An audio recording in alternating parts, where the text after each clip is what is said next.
you very much for inviting me. Sorry, Monica cannot join today. She has some family issues. But she invited me today to present my work about geophysical application of the applied to the root zone. And this is a work I started 2 years ago when I got granted my Marie Curie at the University of Padova. And also I made a short visit to the Berkeley laboratory in California. So I compiled some slides, and I try to be the most efficient for you to take the message of what is geophysics and how we can use it, because okay, I have a background in physics and soil physics, but I know that in agronomy there are many disciplines, and so I hope that you're gonna understand most of the presentation.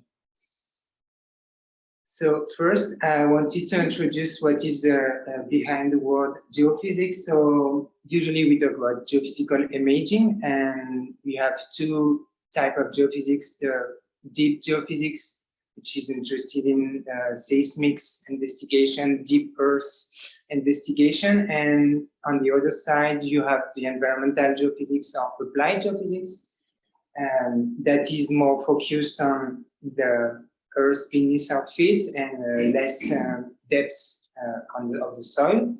But everything starts from field. So I'm sorry, the arrows moved from the initial presentation. I don't know why. You understand the path. So first we need to collect data. So we go to the field to collect those data, and we have a particular instrumentation I'm going to describe later.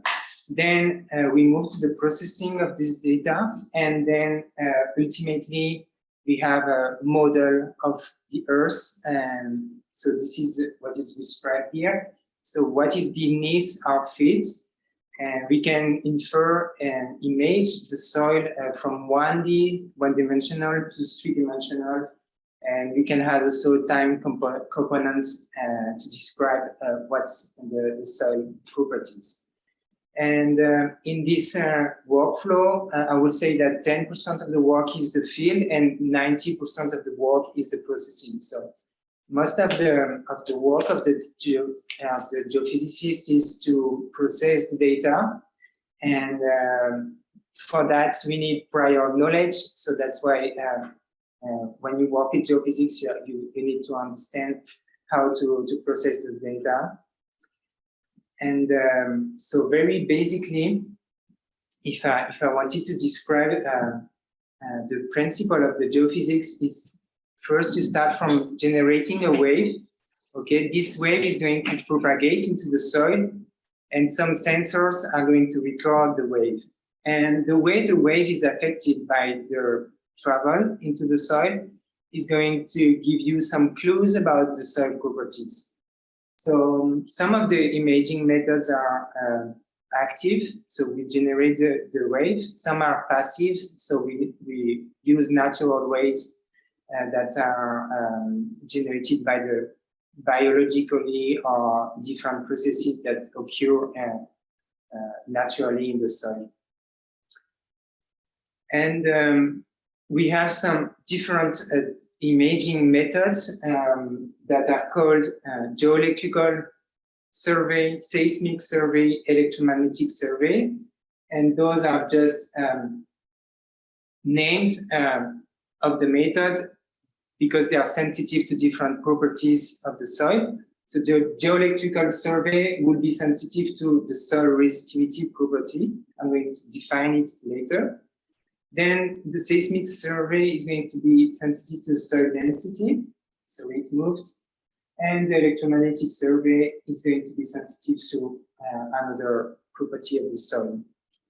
And today's presentation is going to focus on the geoelectrical survey, but you can see that starting from a wave, okay, you get different signature of the soil depending of your anomaly into the soil. We call it anomaly when we target something we want to image, this small anomaly here can be different things, biological anomaly or structural engineering anomaly.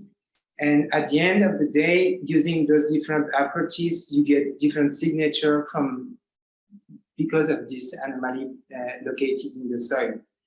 And okay, the signature we are interested in today is the signature associated with the geoelectrical survey. Because when we investigate with this method, the geoelectrical survey, we are sensitive to the soil electrical resistivity, which is also depending on different parameters of the soil, just like the soil type, the water content of the soil, the salinity and the porosity of the soil, and many other parameters. But those parameters are quite interesting for me, for my work and for the purpose of my work, and I'm going to describe it a bit later. So when you talk about geophysics, we have to understand that geophysics is just a tool. It's not per se the revolutionary method, and we often combine it, and it's multidisciplinary approach, and that's how it gives birth to different disciplines called hydrogeophysics, agrogeophysics, and biogeophysics. All are somehow interconnected between them. And today, I'm going a bit to focus on the agrogeophysics part of the work. So the agrogeophysics is the contraction of agro for agronomy and geophysics, and it's quite recent in terms of development of the imagery. And because it offers very positive feedbacks when we talk about agronomy, we want the method to be the less intrusive possible. So this is one of the pro of the geophysical methods. It's non-intrusive. It can be especially intensive. We can map areas, important areas in short time. And also because of the recent progress in the instrumentation, which are getting cheaper and with higher performance, everything contributes to the fact that geophysics is conquering these new territories, and this is the rise of the agrogeophysics. The community is starting to build themselves around these methods. So,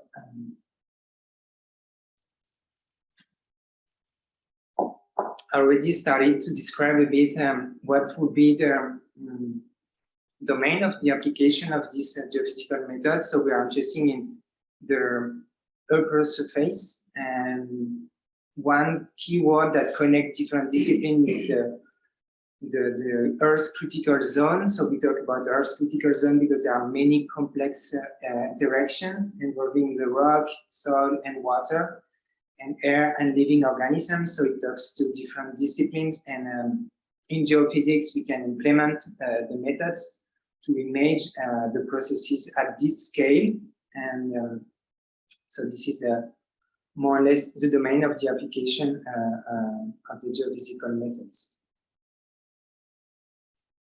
And now I start this presentation with a bit more details about my project, so which is entitled Growing. Growing means geophysical roots observation for water saving.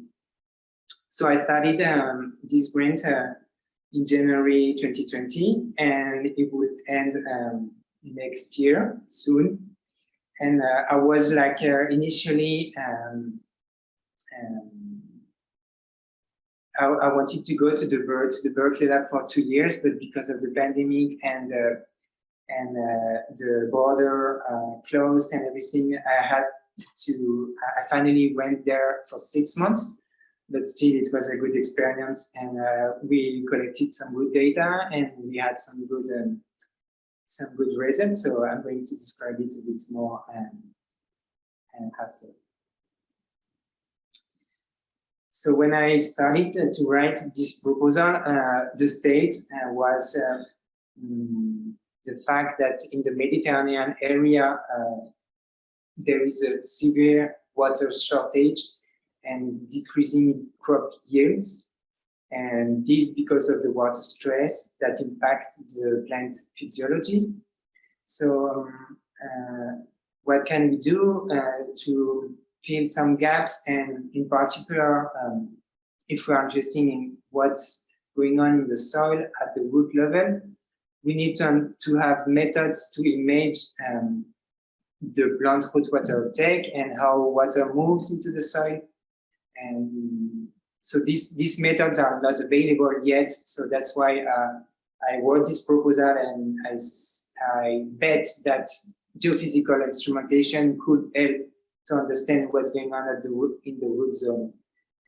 And the possible impact is that using this documentation, we could potentially control the irrigation and apply less water, or control the management of the plants.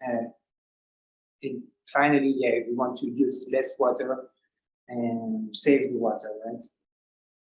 So that is the starting point of everything. So, yeah, sorry.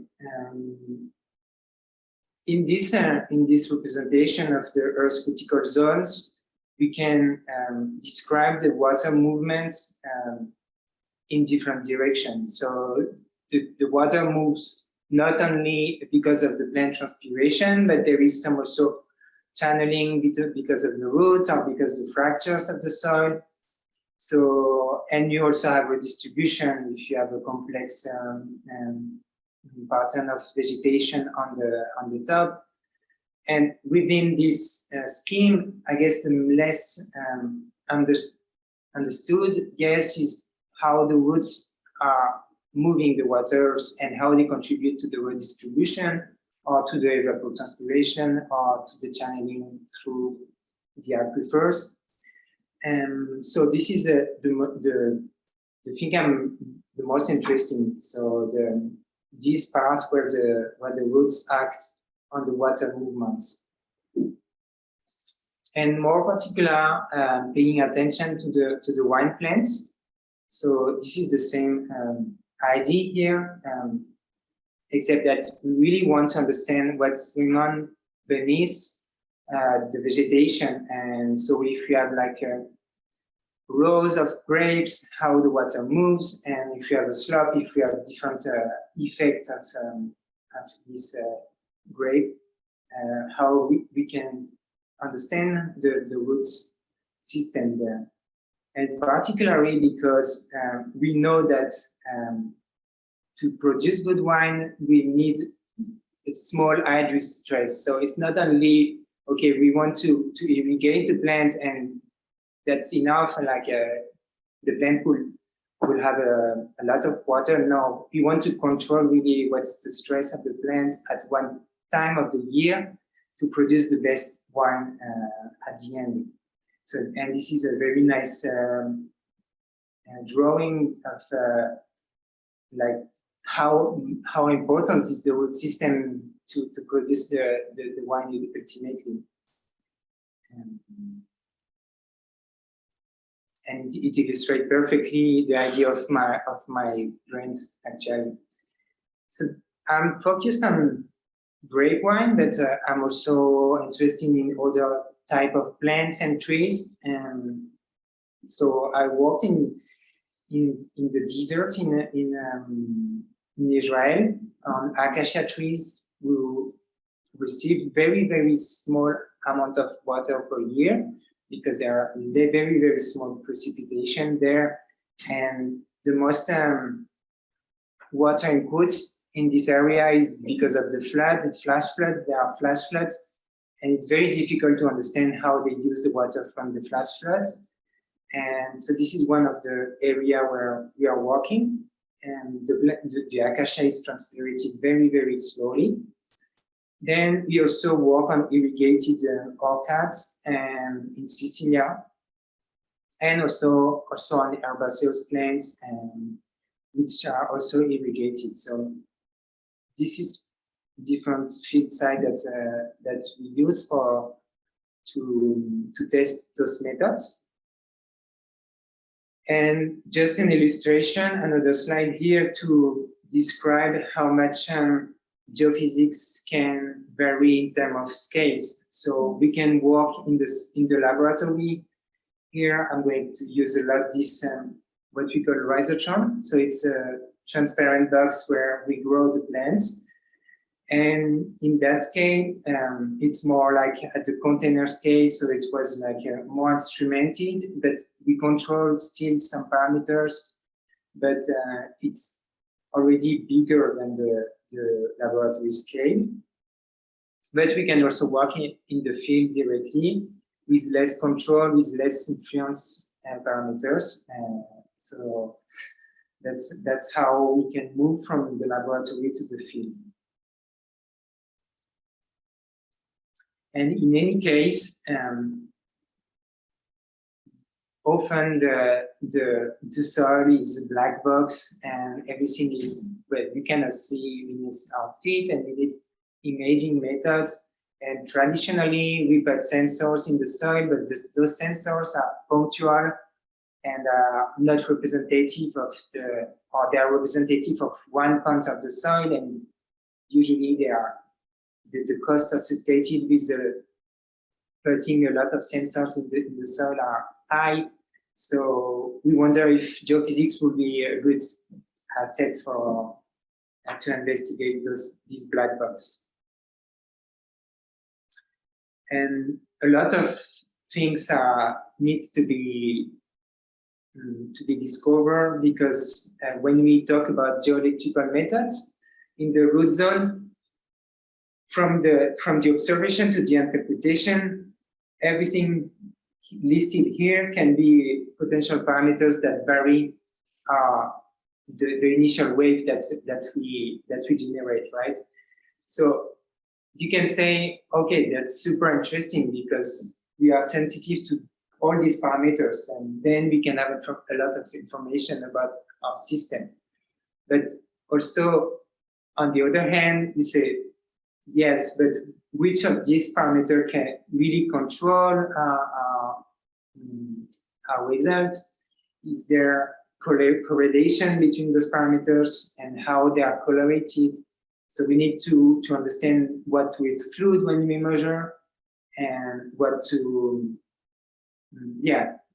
what is the main influence parameters. And for that, I start with my toolbox. So first, my toolbox is empty, but I'm going to fill it progressively with different tools that we have, and try to understand all those parameters that control the electrical properties of our soil.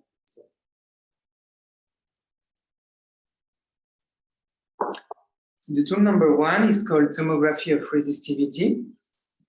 And I'm going to illustrate this using two things, a laboratory experiment using partial root zone drying method, and some field illustration. First, since the beginning of the presentation, I talked about electrical resistivity, but I never defined it yet. So electrical resistivity is based on Ohm's law, and it's actually the resistance to a current passing through a sample here of length L, and we measure with a voltmeter the difference of potential from one point to the other point. Okay, so we have a pair of electrodes generating the current and measuring the potential.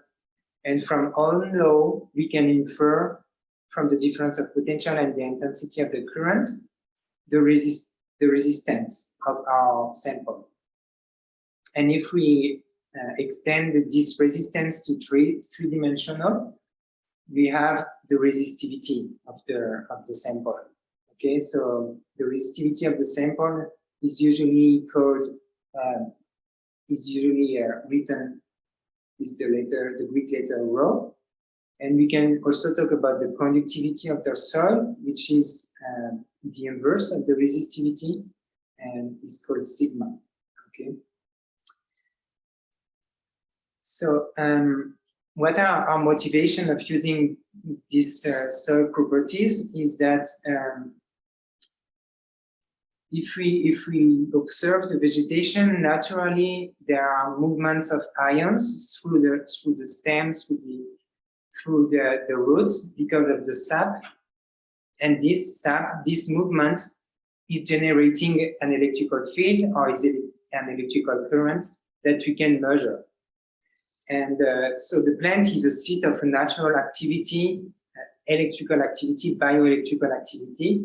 So it's a first clue to solve the problem. If the plant is generating signals, then we can measure the signals, and then maybe we can strengthen those signals to have like higher signal to noise. But that's how we started everything, by observing that the plant was already generating those signals that we can measure. And in 2006, there is this paper, very interesting paper, that shows that if we measure with some electrodes on the stem of the plant, here it was a tree, we can correlate those parameters with the sap flow. So this geoelectrical approach is very sensitive to the plant activity. And if we can enhance those response of the plants, we can understand how the plants is taking the water from the soil. So the important, the message here is that the electrical potential that we measure from our method is a function of the sap flow. So now we extend this observation from 2006 and measure in the lab what will be the response if I inject a current into the soil. Instead of just looking at the natural activity of the plants, now we force the plants to answer. So we inject the current into the soil using a combination of electrodes here, which are illustrated in this picture. And the same that I explained before, we measure the resistance between 2 points, and then we vary those points to reconstruct an image of the box. So with a combination, we call it tomography of resistivity because it's a sequence of measurements. And yeah. And here it's an illustration of the result of the sequence of the measurements, but for two-dimensional acquisition. So here you have the Z component. So this is the depth. So we investigate here up to 2 meter depth. Okay, and the section cover more or less 20 meters. Okay, so it is a 2D section, cross section, and you see here that if we look at the resistivity, so the ability of the soil to let the current pass through the soil, then we know that we observe that at the position of the plant, the resistivity is increasing. So this is a well documented observation. There is a lot of paper describing this effect, that when you have a plant, then the overall effect would be less water because the root water take, and the resistivity would increase because the water decrease. So, but it's very informative to see that from a 2D section, very quick section here, you see that the zone of influence of those plants is limited to 1 meter. Below 1 meter, obviously there is no much influence of the roots below this because the resistivity is quite homogeneous. So this is the first observation, and this is one of the most interesting things of using geoelectrical imaging. Again, here So now this is a 2D map. So this is not anymore a cross section, but just a map in the X and Y direction. And you see at the position of the stem that the resistivity is also increasing. So just to show you in another manner that this electrical tomography can be really informative about the extent of the root system or the extent of the zone of the influence of the root system associated with this increase of resistivity. But this is not enough because we know that the resistivity is influenced by the water content of the soil, but we can attribute the increase of the resistivity also because of the soil decompaction, or many parameters can affect the resistivity of the soil. So usually when we do geophysics, we want to, and also particularly for when we are working on living organisms, we want to monitor what's going on with time. So not just a snapshot of the soil, but what's going on seasonally or daily or hourly, depending on what's the purpose. And here I want to illustrate the time-lapse geophysics using the monitoring of the infiltration. So we produce an infiltration and we try to infer the root water uptake with the time, but also the long-term monitoring. The second example would be focused on the long-term monitoring of the root growth and how the geophysics help to understand this root growth. So I add this to my toolbox, and I show you now. So this is a monitoring over 41 hours, okay? And during this 41 hours, we produce an irrigation. So here the tomography is a three-dimensional tomography. So we have sensors on the soil surface, but you also have sensors on boreholes, okay? So we can infer the soil properties more or less with a good resolution within this 1 meter cube. Here it's 1 meter for 1 meter, more or less, okay? So when we produce the tomography at different times, here and here, we can see that there is a decrease of the resistivity first because of the irrigation. So we put water, so we fill the pores with water, and the resistivity would decrease. And then what's going on if we start to look at what's going on after the irrigation, so 20 hours after the irrigation, we see an increase of the resistivity this time. And the increase is located here below the tree, and we can, within a volume here of influence of the root water uptake. So we can understand that the active roots were located at these depths, and where then we can also quantify how much water they uptake, because it's not limited to just having this representation of where the resistivity is increasing, where the resistivity is decreasing, but you can also try to understand quantitatively how much water is uptake from these methods.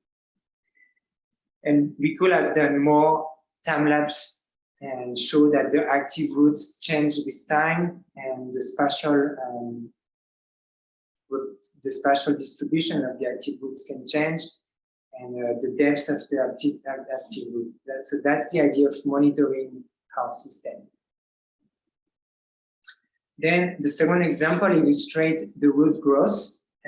So we run geophysical measurements during 2 or 3 years, and we show that there was an influence here because there was a different pattern of irrigation. So the plant here was citrus trees, and they were irrigated differently. So the first plant was irrigated with 100% of the total evaporative demand, and the second plant was irrigated at 70% of the total irrigated demand, evapotranspiration demand. And the first were just irrigating on one line here, and the second were irrigated on 2 lines on both sides of the tree. And if we look at one snapshot on the time, we see that the position of the line is really, I mean, the values of the resistivity shows that the irrigation is controlled on that side of the plants because there is a decrease, okay? And in that case, it is not that obvious that the irrigation lines are producing more a wetter zone on one side of the tree. But the most interesting here is that at the end, we finally found that with different processing of this data, that we show that the trees which was irrigated at only 70% of the total evapotranspiration had a root growth deeper than the trees that were irrigated at 100% of the demand. So the roots here were growing deeper to reach the water deeper because they had less water inputs. So, and everything based, yeah? Yeah, please. Here, where do you have the sensor? Do you have the sensor on the surface and it's sending the wave into the deeper layers, or do you have different sensors in different depths? Here, the sensors are the green, the black ones. Yeah. They're introduced in the soil in both holes down to 1.2. Exactly. Yeah. Oh. Yeah, because it's something that I did not really explain. It's the fact that the resolution is decreasing with depth with this method. So if we only put sensors at the surface, you lose a lot of resolution really quickly. So the way to improve this resolution is to put sensors at different depths. And this metal cube is kind of the best that we can obtain around the plants of this size. And because the sensors are like distance between the electrodes is about 10 to 20 centimeters. So this is really fine resolution that you can obtain in the field. And yeah, so that's the conclusion of this long-term irrigation pattern, is that the roots depth development can be seen also directly from the geophysics. Then it's like not easy to speak to people about electrical resistivity. Sometimes they don't understand really what's behind the electrical resistivity. So we need to convert, to translate this physical parameters into other proxies that are understandable by the other disciplines communities. One is the soil water content. It talks to much more people than electrical resistivity. Other can be soil water potential. So this is the tool number 3 that we add to our toolbox, translators.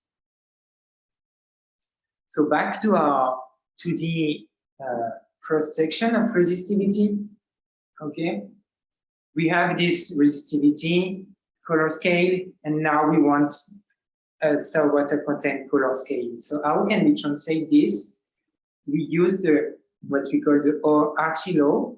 There are different laws, but the most famous is the Archie laws that connect the resistivity to the saturation, the porosity of the soil, and the fluid conductivity of the soil.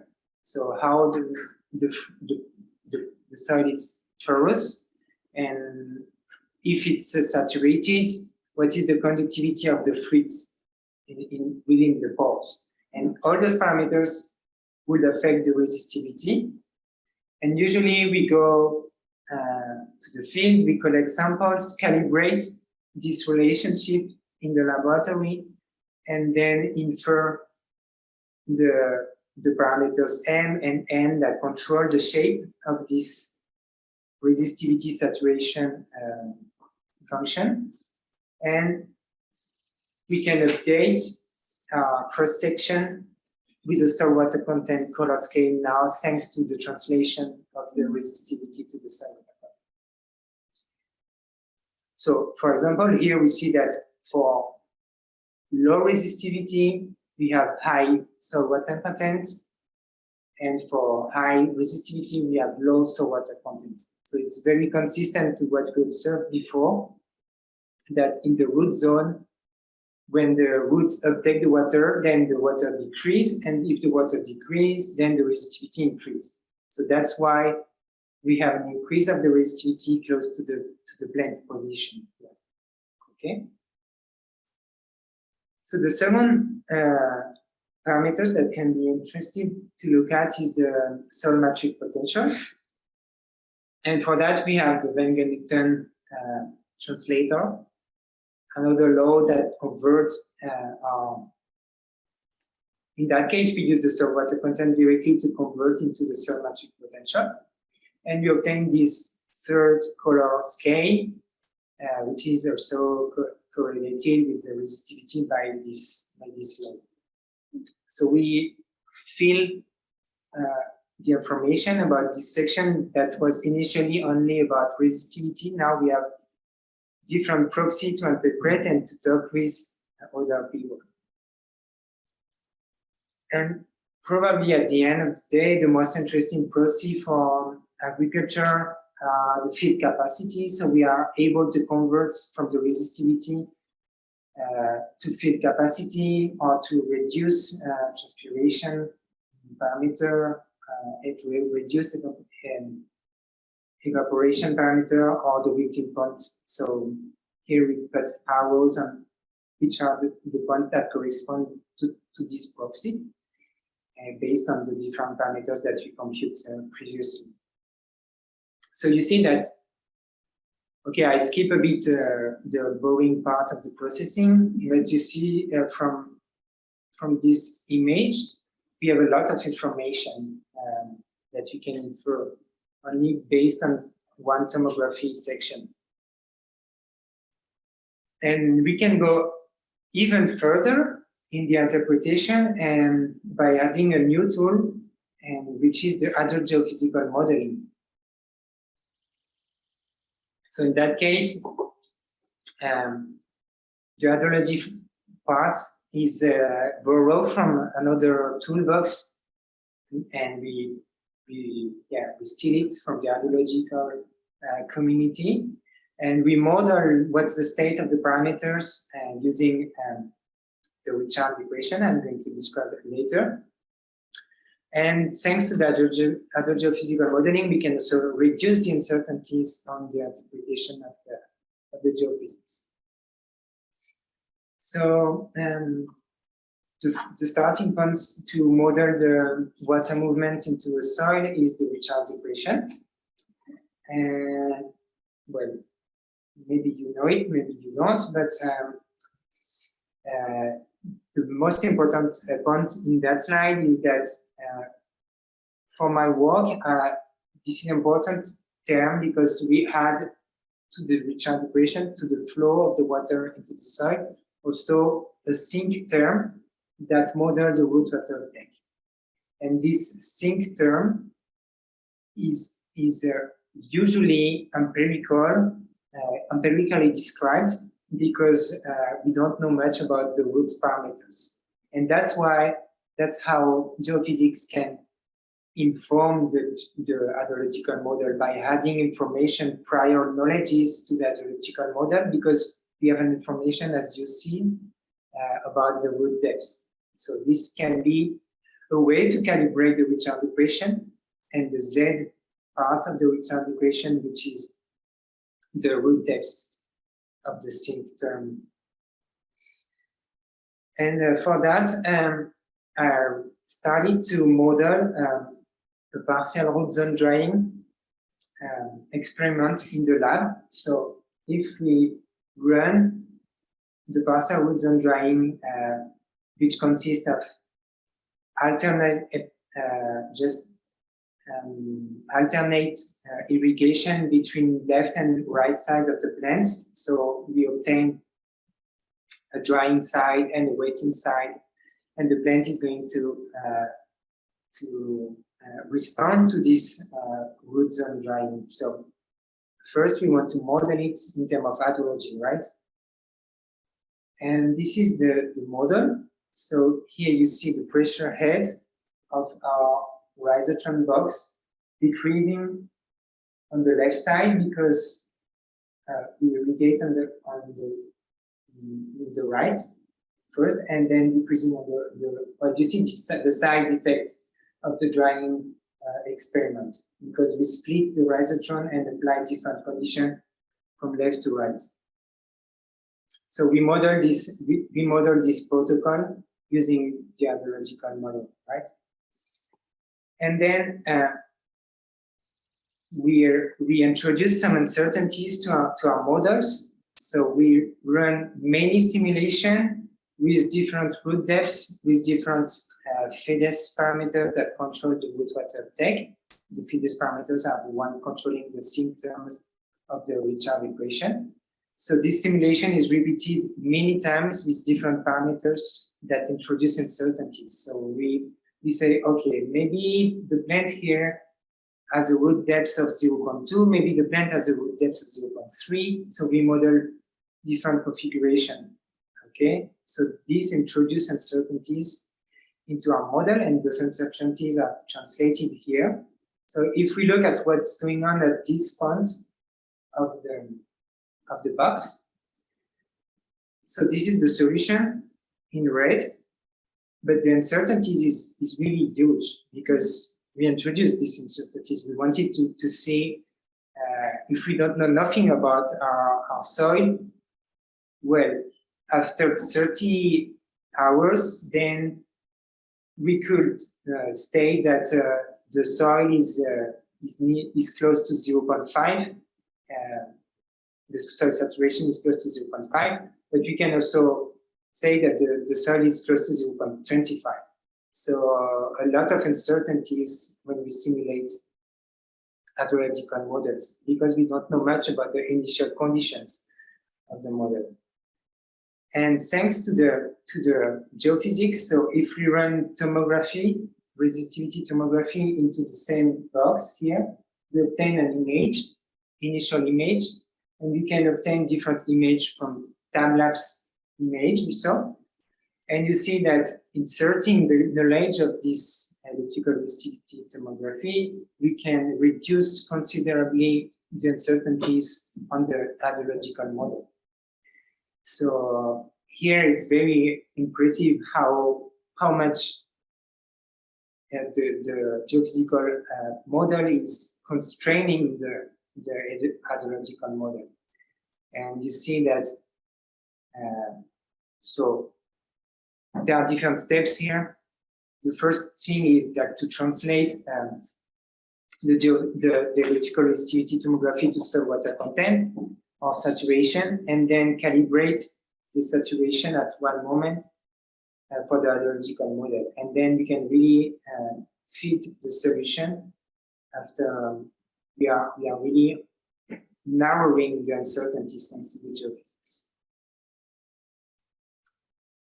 And this is the last tool, so which I called coupling, because as I already say that geophysics is not limited to understanding the geophysical parameters. We want to use also the plane parameters to understand the processes. So we can couple the geophysics with plant and remote sensing, and I illustrate this with two different things. First, how we can predict the leaf parameters from the soil data. And the second is how we can revise the evapotranspiration model using the Geophysics.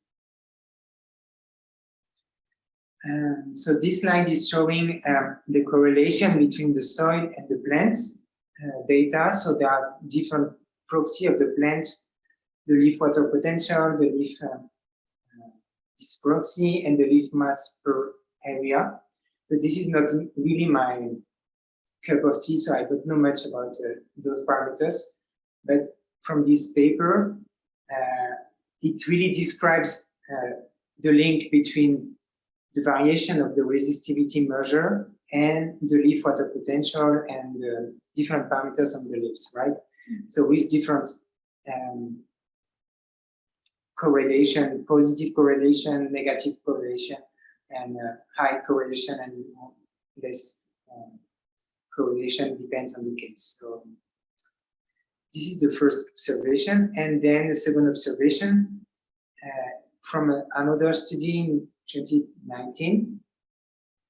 They used the electrical resistivity to calibrate the wet exposed fraction of the FET-FRO model. And from this calibration, they show that this is without calibration on the left column, and this is with calibration. So here is the KC parameters, and here is the actual evapotranspiration. And you see that without calibration, the actual evapotranspiration was underestimated, while with calibration, the evapotranspiration is higher and seems higher in any case. So there are other papers describing this coupling between geophysics and evapotranspiration, and this is really trendy now and very new also. So this is kind of perspective of my work. So with that, I conclude and acknowledge all my colleagues from the lab who helped me a lot collecting the data, because I worked a lot remotely, in fact. And thanks to them, they collected the data. I was able to do something at home. And also the people who share the code, part of my work is really focused on creating codes and developing open source codes. So I'm really grateful to those people who helped me to start with. And thanks to my colleagues at Berkeley Lab who made my stay really nice there. And thanks to you for coming. And if you have any question, I'll be happy to answer. Thank you very much.